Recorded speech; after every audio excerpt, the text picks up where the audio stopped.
Selamat pagi Bapak dan Ibu, anak-anak dan saudara-saudariku yang dikasihi Tuhan Yesus Kristus. Selamat bertemu kembali dalam renungan Satu Hati, Sapaan Tuhan tiap pagi.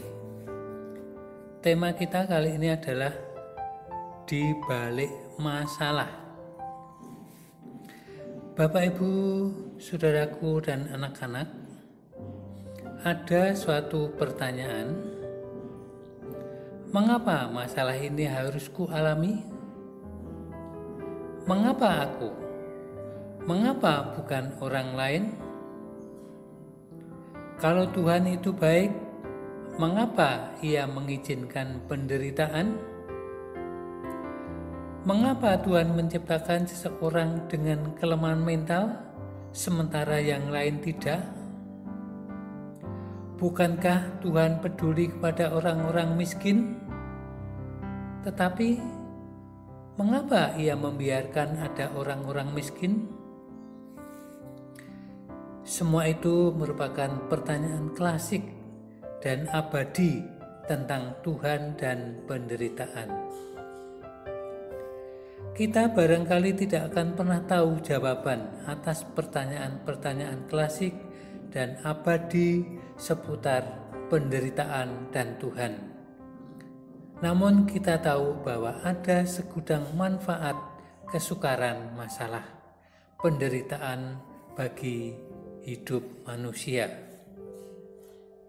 Lalu bagaimana Tuhan mengajarkan? Apabila kita ada di dalam masalah, firman Tuhan dari Yakobus 1 ayat 3 dan 4 yang akan dibacakan oleh anak kita Asko, murid sekolah minggu, akan mendasari renungan pagi ini. Silakan Dek Asko. Bacaan hari ini diambil dari Yakobus 1 ayat 3 sampai 4. Sebab kamu tahu bahwa ujian terhadap imanmu itu menghasilkan ketekunan, dan biarkanlah ketekunan itu memperoleh buah yang matang, supaya kamu menjadi sempurna dan utuh dan tak kekurangan satu apapun.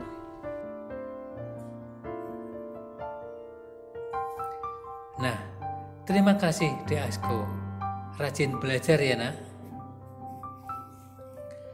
Rasul Yakobus pun meyakini bahwa ujian terhadap imanmu itu menghasilkan ketekunan, dan biarkanlah ketekunan itu memperoleh buah yang matang, supaya kamu menjadi sempurna dan utuh dan tak kekurangan. Matang mencerminkan pengertian tentang kedewasaan yang didefinisikan sebagai hubungan yang benar dengan Allah, yang berbuahkan usaha yang sungguh-sungguh untuk mengasihi Dia dengan sepenuh hati dalam pengabdian yang sepenuhnya, ketaatan dan kemurnian, supaya imanmu menjadi sempurna, utuh, tidak kurang suatu apapun.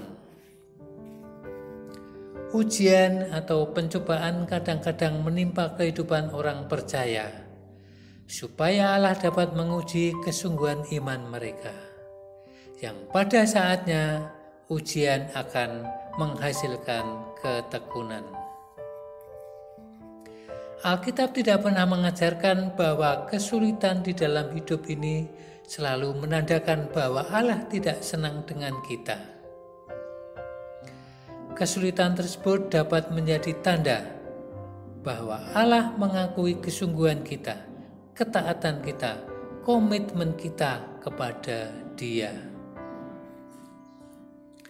Bapak, Ibu, anak-anak, serta saudara-saudariku yang dikasihi Tuhan, kalau saja bisa, semua orang pasti ingin terbebas dari masalah.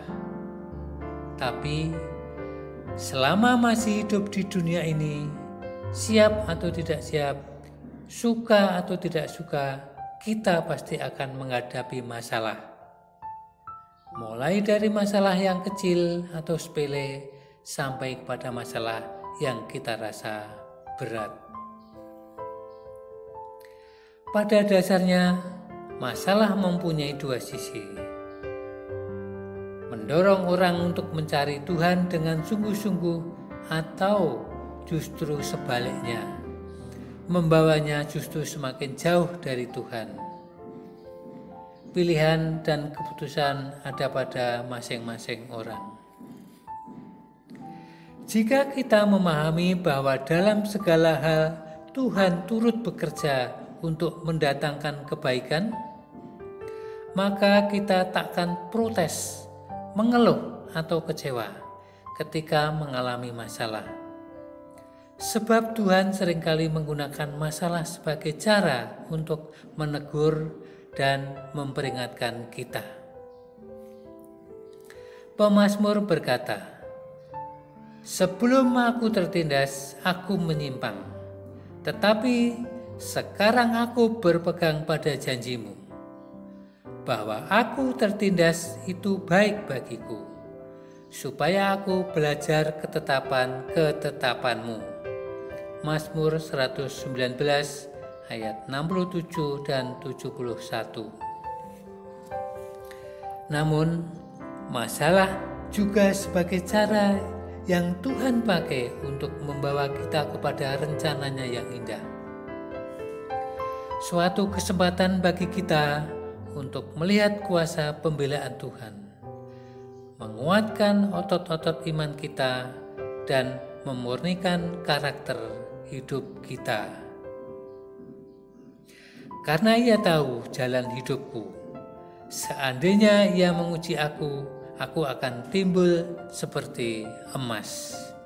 Ayub 23 ayatnya yang ke-10. Bapak, Ibu, anak-anak, serta saudara-saudariku, tokoh-tokoh besar Alkitab juga tak luput dari masalah. Yusuf harus melewati proses hidup yang teramat menyakitkan sebelum ia mengalami penggenapan janji Tuhan dan dapat berkata, "Memang kamu telah mereka-rekakan yang jahat terhadap aku, tetapi Allah telah mereka-rekakannya untuk kebaikan, dengan maksud melakukan seperti yang terjadi sekarang ini, yakni memelihara hidup suatu bangsa yang besar." Kejadian 50 ayat ke-20. Sadrah, Mesa, dan Abednego harus melewati dapur perapian yang menyala-nyala sampai akhirnya mereka dapat melihat dan merasakan kuasa pembelaan Tuhan. Daniel pun harus merasakan pengalaman yang luar biasa, yaitu masuk ke dalam gua singa dan melihat campur tangan Tuhan yang ajaib. Bapak, Ibu, anak-anak, serta saudara-saudariku, masalah penderitaan tidak bisa kita hindari. Tuhan juga tidak menjanjikan kita steril tanpa masalah. Namun, jangan bersungut-sungut ketika masalah datang. Sebab ketika masalah datang, Tuhan berjanji akan melaluinya bersama kita. Ia menopang kita, dan di balik masalah selalu ada rencana Tuhan yang indah. Dan kita akan menemukan berkat-berkat tersembunyi dalam masalah. Amin. Selamat pagi, Tuhan memberkati.